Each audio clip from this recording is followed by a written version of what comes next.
Hello and welcome back to this YouTube channel.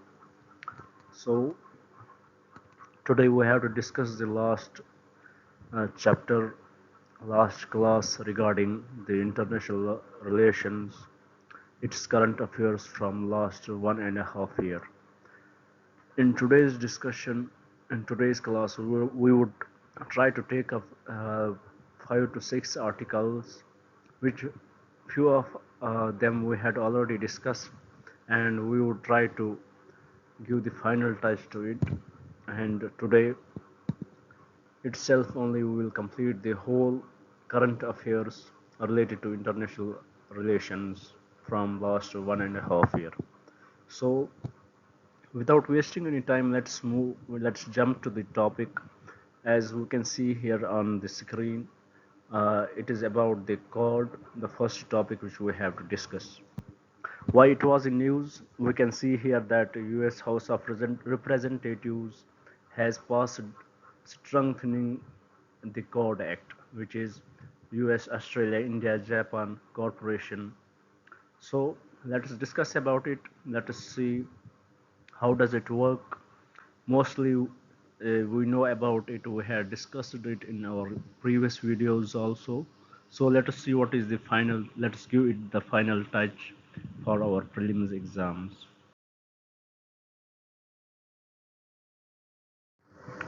Here let us see what are the key highlights of the act.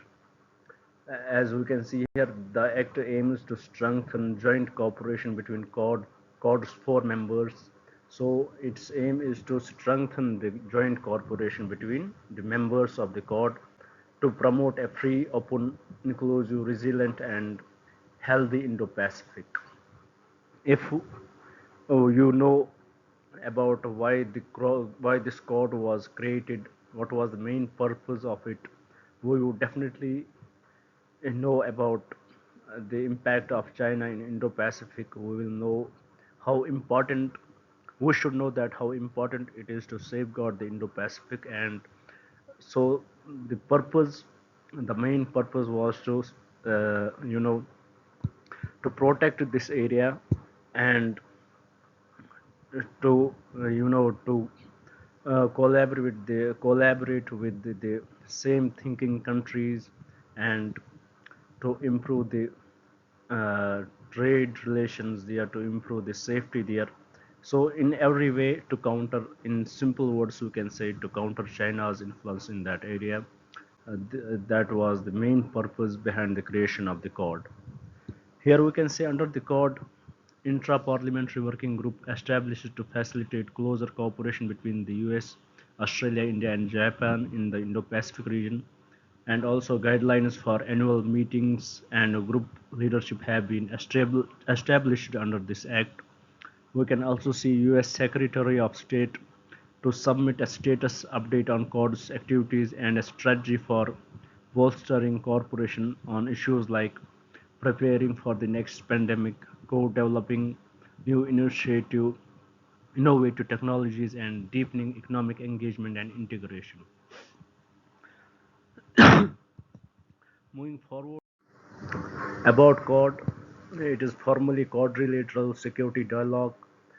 It is a plurilateral framework comprising India, Australia, Japan, and the US. Its purpose is to bring together these four countries with a shared commitment to work as a force for global good and support an open, free, and inclusive Indo-Pacific that is prosperous and resilient. And also, it's about its working.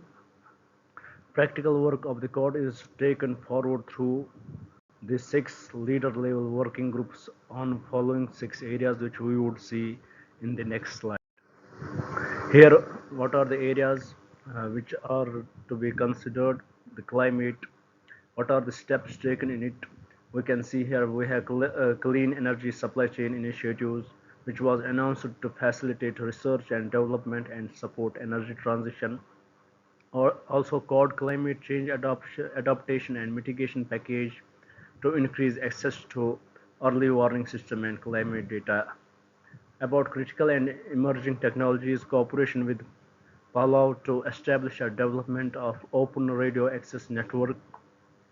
capabilities, the first in the Pacific, and also launched Quad's Investors Network as private sector-led platform to facilitate investment in strategic technologies. About cybersecurity, Quad joint principles for secure software and for cybersecurity of critical infrastructure were released to strengthen defenses against cyber threats. And the area of concern, one of the area of concern is health security partnership. What are the steps taken in it? As it is here mentioned that to evolve Quad vaccine partnership into a more comprehensive health security partnership to promote coordination and collaboration. About infrastructure, we have Quad Infrastructure Fellowship Program, which is to empower more than 1,800 of regions infrastructure practitioners to design build quality infrastructure.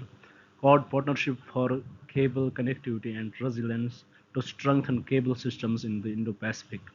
In space, we have to exchange Earth observation satellite data and analysis to help countries better adapt to climate change, prepare for natural disasters, and manage oceans and marine resources. These were the areas of concern, and these are the steps which were taken to impact these areas in a better way. Moving forward, let's, as you know, we had already discussed much about the Quad. We know the what is the formal purpose of this and what is the actual purpose of this. We had already discussed it. So as much we discussed in today's discussion, I guess this would improve the points which were needed. And now let's move towards the next topic. It is about the Commonwealth. Why it is in news? As we can see, the year 24 marks 75 years since the creation of the modern Commonwealth with the signing of the London Declaration. Today, this year 2024, it marks the 75th year since the creation of the modern Commonwealth. About Commonwealth, we should know that it is a voluntary association of countries, most of which are formerly British colonies, collaborating on democracy, trade, and climate change. About its genesis, we should know that the British Commonwealth of Nations at the 1926 Imperial Conference, Britain and the Dominions, which are semi-independent countries, agreed as equal members of a community within the British Empire. They owed allegiance to the British monarch, but the UK did not rule over them. Since India's independence in 1947, India desired to become a republic, but it also wanted to stay a member of the Commonwealth. And today, there are few critics which argue that India should not be the part of the Commonwealth because it gives the essence of the colonialism which we still face in a passive way. But that is not the case.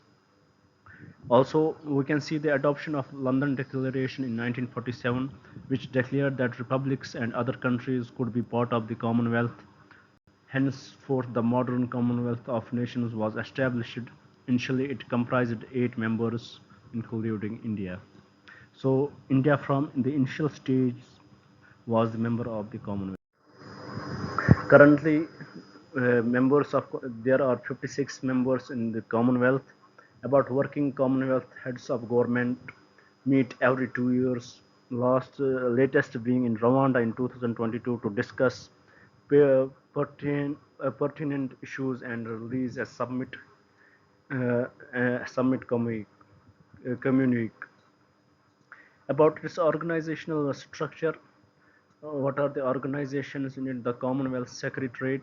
What is the objective? Supports members in achieving the organization's goal, and it is headquartered in London.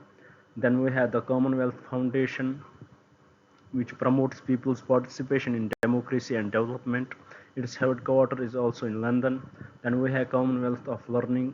It advocates for open learning and distance education. Its headquarters is in Burnaby, Canada. Moving forward, what are the other key information the Commonwealth has? It has no charter, no treaty, or no constitution. All members are considered equal and decisions are made by consensus. Member countries choose the head of the Commonwealth, and suspension of members can occur following breach of human rights, as seen in cases of Fiji, Pakistan, Zimbabwe, Nigeria, and Maldives. And also, we know about the Commonwealth Games. They are quadrennial international multi-sport event contested by athletes from the Commonwealth of Nations. About the major initiatives of the Commonwealth, we have it helps in promoting democracy and human rights.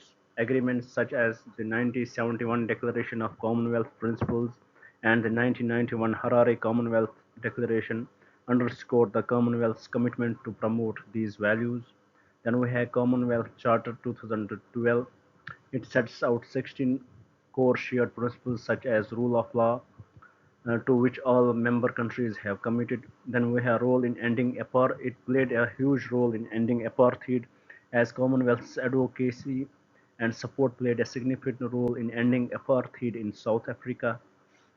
We have development partnerships initiatives such as the Commonwealth Fund for Technical Cooperation, Commonwealth Scholarship Commission, and overseas development assistance to support development initiatives and economic growth in Commonwealth countries.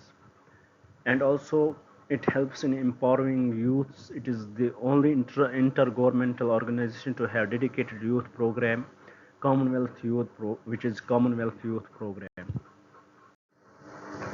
Moving forward, we can see Commonwealth Cyber Declaration 2018. It says that it was to support the development of a cyberspace that promotes social and economic development and protects digital rights. We have Commonwealth Secretariat Countering Violence Extremism Unit, which was established in 2017 to provide support to member countries in developing their national strategies to counter violent extremism. Then we have Commonwealth Climate Change Initiatives. This includes Commonwealth Clean Ocean Alliance, the Commonwealth Blue Charter Project, Commonwealth Climate Finance, Access Hubs, etc.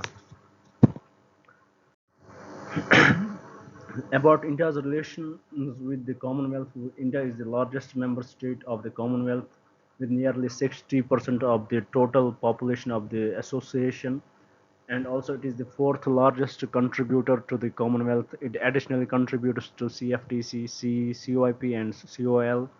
India hosted the Commonwealth Summit and Commonwealth Games in 1920. In 1983, it hosted the Commonwealth Summit, and in 2010, it hosted the Commonwealth Games. About Commonwealth sub-window, 50 million over 5 years under the India UN Development Fund was established in 2018 to provide grant in aid assistance to Commonwealth members for projects related to SDG implementation and climate action. So I guess this much information is more than sufficient for you to answer any questions related to the Commonwealth if it would be asked in the exam. As today's video is more mostly specified on the important points to be remembered.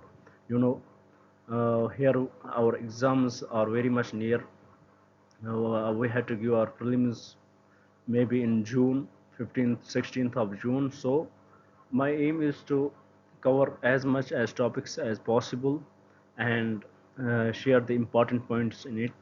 And usually, you know, if you had watched my videos, you would see that the material which I give to you, the content which I give to you, that is specified for mains also. But from last few days, my material is mostly specified on prelims only.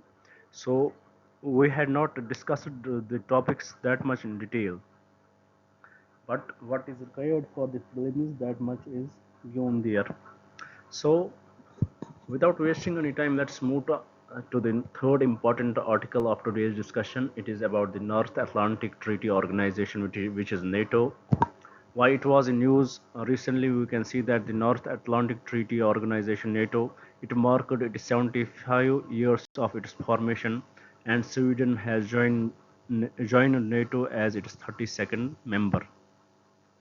Moving forward, about NATO, it was founded in 1949 with the signing of the North Atlantic Treaty or Washington Treaty with the aim of acting as a deterrent to the threat of Soviet expansion in Europe after World War II. Its headquarters is in Brussels, Belgium. About nature, it is a political and military alliance of 32 countries from Europe and North America. It is founded on the principles of collective defense under Article 5 of the treaty, meaning that if one NATO ally is attacked, then all NATO allies are attacked. So, for Article 5, we should know that the Article 5 has been invoked only once in response to the 9/11 terror attack. Its founding members are 12, which is Belgium, Canada, Denmark, France, Iceland, Italy, Luxembourg, Netherlands, Norway, Portugal, and the United Kingdom and United States. We should know that Finland joined NATO in 2023. Also, Ukraine, they form which are not part of the NATO, or Austria, Cyprus, Ireland, and Malta. Such questions do come in the exam, so we should know the who are not the members in the EU, who are not the members of the NATO. They are Austria, Cyprus, Ireland, and Malta. So, if today I want to give you an exercise, I would can you answer me? Is Turkey the member of NATO or not? This is just a simple exercise for you. So, why I'm asking you this? If you are not that much, you are not that, you had not taken this seriously. At least you will search the members of the NATO, and you would come to know who are its members.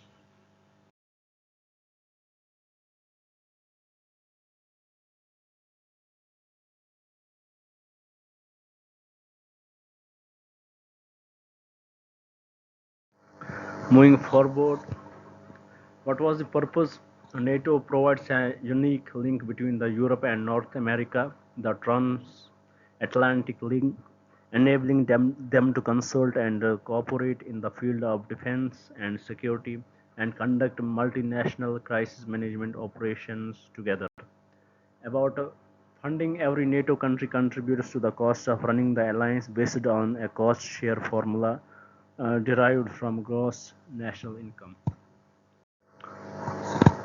About NATO partnerships, NATO maintains relations with more than 40 non-member countries and international organizations called NATO partners through following structures. We have Partnership for Peace, a program of bilateral cooperation with countries in Euro-Atlantic area. It includes 18 partner countries, which include Russia. Partnership with Belarus and Russia, they are currently suspended. Then we have Mediterranean dialogue for countries in the Mediterranean region. Then we have Istanbul Cooperation initiatives for countries in the Middle East region. Then we have international organization NATO cooperates with UN, EU, and Organization of Security and Cooperation in Europe, OSCE.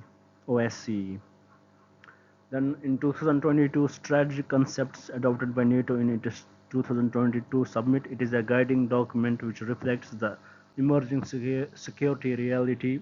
It identifies Russia as the most significant and direct threat to Allied security, addresses China for the first time for encroaching on European interests, and includes other challenges like terrorism, cyber, and hybrid threats, maritime security, and etc.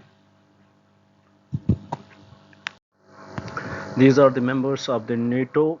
I would want you to pause the screen and look at the members of the NATO here. What are the key achievements of NATO? Here, there are few of the achievements of NATO. Here we can say during Cold War, NATO played a major role in maintaining the tense pace of the Cold War and ensuring the war remained cold. It did not took the physical shape. Then uh, during post Cold War, NATO encouraged bilateral discussions between United States and Russia through the founding act. In the Ukraine war, NATO has publicly denounced the Russian actions in Ukraine and NATO member countries and allies have provided substantial aid to Ukraine. In maritime security, Operation Sea Guardian by NATO contributes to maintenance of a safe and secure maritime environment in the Mediterranean Sea. In humanitarian aid, for example, in response to devastating earthquake in Turkey in 2023, NATO set up temporary shelters for thousands of people. What other related terms to the NATO? We have major non-NATO ally, MNNA status. It is a designation under US law that provides foreign partners with certain benefits in the areas of defense, trade, and security operation. Currently, 18 countries are designated as major non-NATO allies, which include Brazil, Egypt, Israel, Japan, Pakistan, Philippines, Qatar, South Korea, Thailand. And we should know that India is not even part of the major non-NATO ally, but Pakistan is the part. About NATO plus 5, the arrangement currently exists between the US, its NATO partners, and 5 countries: Australia, New Zealand, South Korea, Japan, and Israel. It was formalized in 2019, and its primary goal is to enhance defense cooperation among NATO's global partners. The grouping was introduced in the context of the rising Chinese threat. NATO plus 5.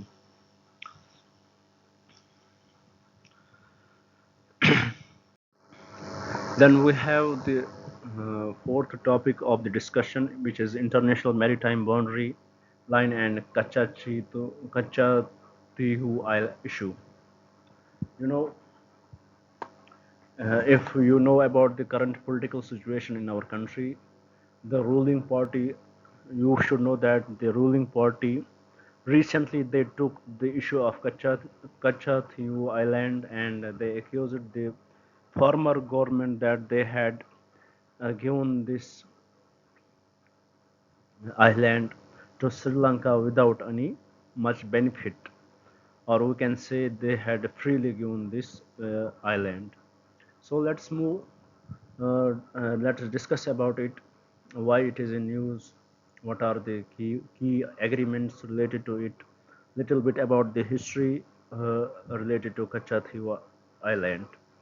Here we can see that Sri Lankan fishermen they protested against the Indian counterparts against the Indian fishermen for as they alleged the poaching in the Sri Lankan waters. They alleged that this Indian fishermen they poach in Sri Lankan waters by sailing to the international maritime boundary line. About international maritime boundary line, that you should know that every country has this boundary line. About this we would discuss in UN clause. We had already discussed it in our earlier videos. So let's see what does this PPT give us. What is the problem here? The problem has three interrelated facets. We have disagreement over Kachativu Island, poaching by Indian fishermen in Sri Lankan waters, and their use of trawlers that cause environmental damage. While Indian fishermen believe they are simply fishing in their traditional grounds, particularly around Kachativu, Sri Lanka accuses them of trespassing into its territorial seas. Indian fishermen claim that climate change and depletion of fish stock on the Indian side of the international maritime boundary line have driven them to sail further out to sea. As in 2023, 240 Indian fishermen were arrested for alleged poaching in Sri Lankan water, followed by the seizure of 35 trawlers.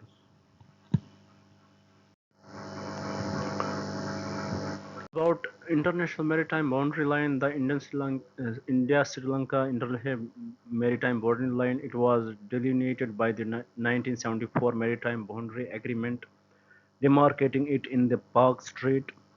It was determined based on principles under United Nations Convention on the Law of the Sea, which is UN clause. According to UN clause, maritime boundaries are often defined by the equidistance principle, which asserts that a nation's marine boundary should follow a medial line equidistant from the coastal areas of two neighboring countries. This boundary is established to define each country's exclusive economic zones, which is up to the 200 nautical miles. Then we have territorial waters and other maritime zones, helping to prevent disputes and conflicts over maritime jurisdiction. About UN clause maritime zones, we can see here the territorial sea, it is up to 12 nautical miles. Then we have the exclusive economic zone, which is granted up to 200 nautical miles, that can be altered according to the continental shelf of the country. If the country believes that its continental shelf is way forward, they can alter it up to 350 miles, nautical miles. Then we have high seas. About the sovereign rights, up to the economic exclusive economic zone, we can see that sovereign rights to the water column and continental shelf, it remains under the country. And in the high seas, there are no national rights.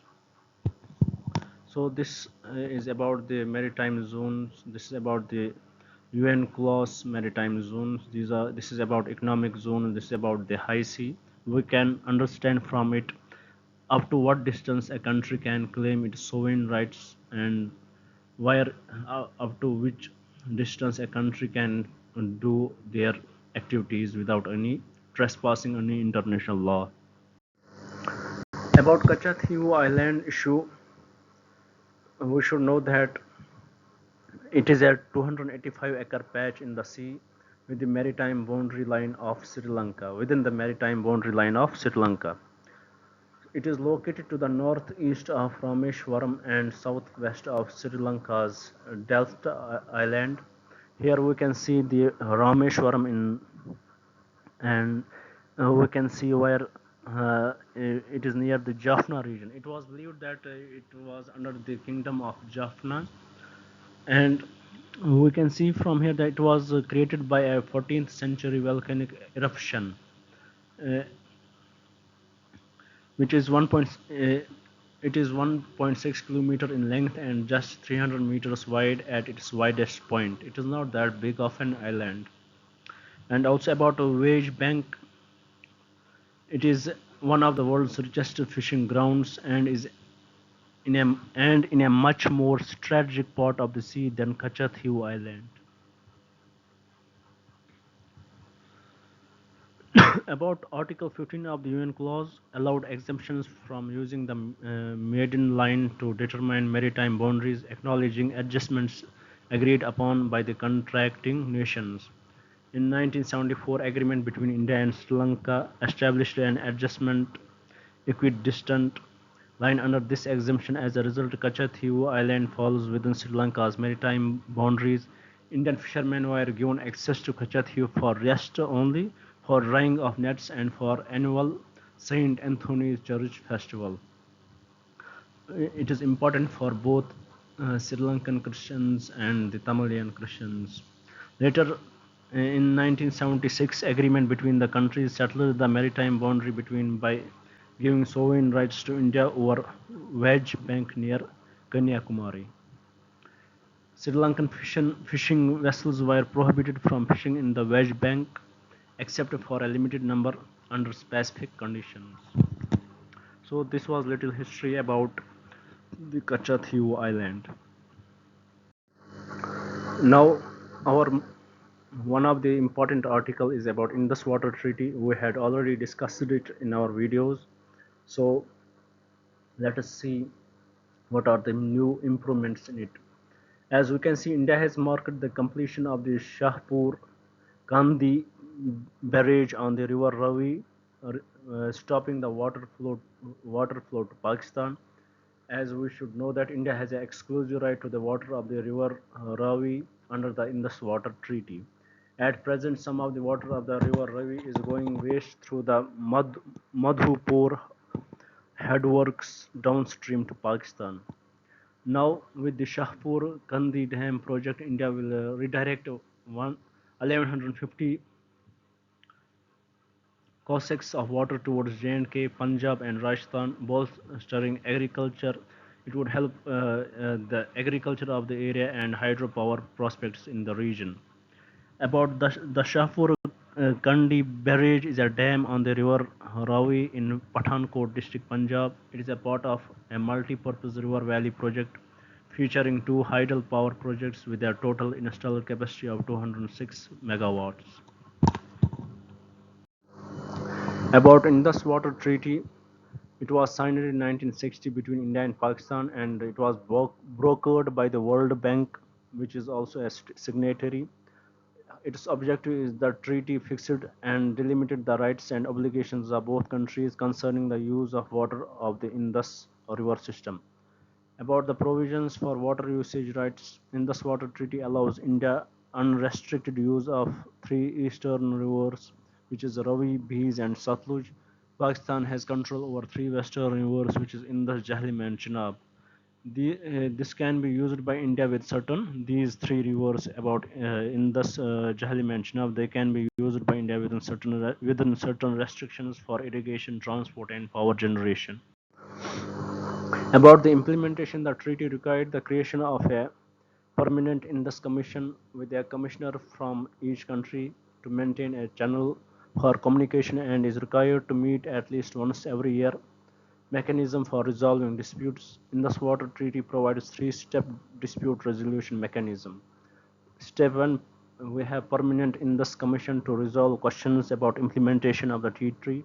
Then step 2, neutral expert appointed by World Bank to deal with unresolved differences on water sharing and involves rendering a binding decision. Then we have step 3, court of arbitration. If a neutral expert fails, the dispute goes to court of arbitration. It is a seven-member arbitral tribunal, determines its own procedures and decisions by majority vote.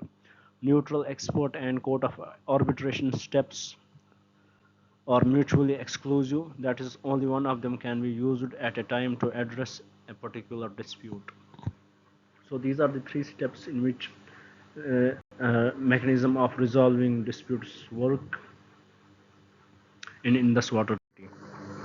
Now, one more article which is about India EFTA trade and economic partnership agreement. This is mostly the economics topic, but we have the essence of international relations in it. So let us discuss about it. As here, the India European Free Trade Association, they signed a trade and economic partnership agreement, TAPA. The agreement, it comprises 14 chapters with the main focus on market access related to goods, rules of origin, trade facilitation, trade remedies, sanitary and phytosanitary measures. For the first time, India has signed an FTA with members of EFTA, European Free Trade Association. What is European Free Trade Association? It was established in 1960 through the Stockholm Convention to promote closer economic cooperation and free trade in Europe.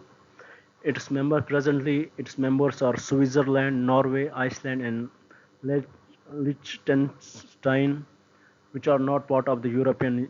These four countries. They are not part of the European Union. Also, Australia, Denmark, United Kingdom, Portugal, Switzerland, Norway, and Sweden. They were initially part of EFTA, but they are not the part of the EFTA. Who are the members of the EFTA? It is Switzerland, Norway, Iceland, and Liechtenstein. About India EFTA trade relations, total merchandise trade exceeded US to 22.33 billion between EFTA and India in 2023. India imported natural pearls, precious stone metals, etc., which is 81.7% of the trade. India exported uh, organic chemicals, pearls, precious stones, metals. Largest trading partner among EFTA, Switzerland is the largest trading partner, followed by Norway. India has a trade deficit with Switzerland due to gold imports. What are the key highlights of the TAPA? Its aim, EFTA aims to increase the stock of foreign direct investment by US $100 billion in India in the next 15 years and facilitate the generation of 1 million direct employment in India. About legal commitment, for the first ever time in the history of FTAs. A legal commitment is made about promoting target-oriented investment and the creation of jobs. Mutual recognition agreements. TEPA has provisions for mutual recognition agreements in professional services like nursing, chartered accountants, architects, and others. And also in tariff reduction, EFTA is proposing to eliminate tariffs on 92.2% of its tariff lines, covering 99.6% of India's exports. About market access, EFTA's market access offer covers 100% of non-agri products and tariff concession on processed agricultural products. And also in intellectual property rights commitment, the IPR commitment within TAPA are aligned with TRIPS standards, indicating a high level of commitment to IPR protection. What is the significance of TAPA? We have economic growth due to liberalization of trade and service. It would boost exports of Indian goods and services. It will facilitate access to European market, EU market. It would encourage domestic manufacturing by improving impetus to make in India. It facilitates technology collaboration and access to leading technologies. About types of trade agreements, we have early harvest scheme. It is a precursor to an FTA or comprehensive cooperation between two trading partners. Then we have professional trade agreements. In a preferential trade agreements, two or more partners agree to reduce tariffs on agreed number of tariff lines. Example: India, Mercosur, PTA. Then we have free trade agreement. FTAs are arrangements between two or more countries or trading blocs that primarily agree to reduce or eliminate customs, tariff, and non-tariff barriers on substantial trade between them. Example: India Sri Lankan FTA. Then we have Comprehensive Economic Partnership Agreement, which is SEPA. Along with the reduction elimination of tariffs, it also encompasses agreement covering the regulatory issues. Example: India has signed SEPA with South Korea and Japan. Then we have custom union. In custom union, partner countries may decide to trade at zero duty among themselves. However, they maintain common tariff against the rest of the world, for example, European Union. Here we can see the area, how much the area it covers, for example, early harvest scheme. And then we have preferential trade agreement, then we have free trade agreement, then we have comprehensive economic partnership agreement, then we have custom union, then we have common market. Then the last topic of today's discussion, it is about India-Bhutan relations. We had comprehensively studied the India-Bhutan relations, so here we have to add a few more points to that discussion. During the visit of PM to Bhutan, the Prime Minister of India was conferred the Order of the Druk Gyalpo, the highest civilian honor in Bhutan. Such question may be asked. This Druk Gyalpo, it is the highest civilian award of which country, or to whom it was given? The Order of the Druk Gyalpo award recognized Indian Prime Minister, Indian PM's contribution to strengthening India-Bhutan friendship and his people-centric leadership. It also honors India's rise as a global power. Indian PM is the first foreign leader to be given this prestigious award. Other key developments during the visit: India will provide rupees 10,000 crore as financial support to Bhutan over next 5 years to bolster cooperation in areas like energy, space, and others. And also memorandum of understandings to establish two rail links including Kok Rajhar and Banarhat Samtse to improve connectivity. Both sides look forward to commissioning of 1020 megawatt Punat Sangchu 2 hydropower project in 2024. These are tough words to pronounce it. Moving forward, we can here see the importance of Bhutan for India. It is geostrategic importance. Bhutan's strategic location, sharing borders with both China and India, makes it essential to India's national security. Then we have economic significance. Bhutan has an abundance of hydropower resources to meet India's energy requirements. Then we have environmental cooperation. Both nations can work together on conservation, disaster management, and climate change adoption because of their shared Himalayan ecosystem. Then we have regional integration within SAARC and BIMSTEC. So today we end the current affairs series for international relations. Last night we ended for polity, and from tomorrow or day after tomorrow we would take up the economy. We will try to complete that within 10 to 12 days. Then after that we will take up the ecology and environment, and then we will take the science and technology. My aim is to complete these main subjects which are very much essential for the exams before the prelims, before 5 to 10 days of our prelims, so that you will have a quick revision over the current affairs. With this, I would like to take the time to take time. I would like to thank you for staying with me, and if you stayed, I would highly appreciate it. And I hope you like this video. I hope you would hit the like button, you would hit the subscribe button, and that would inspire me to make to work harder on these videos and to make it easy for you guys.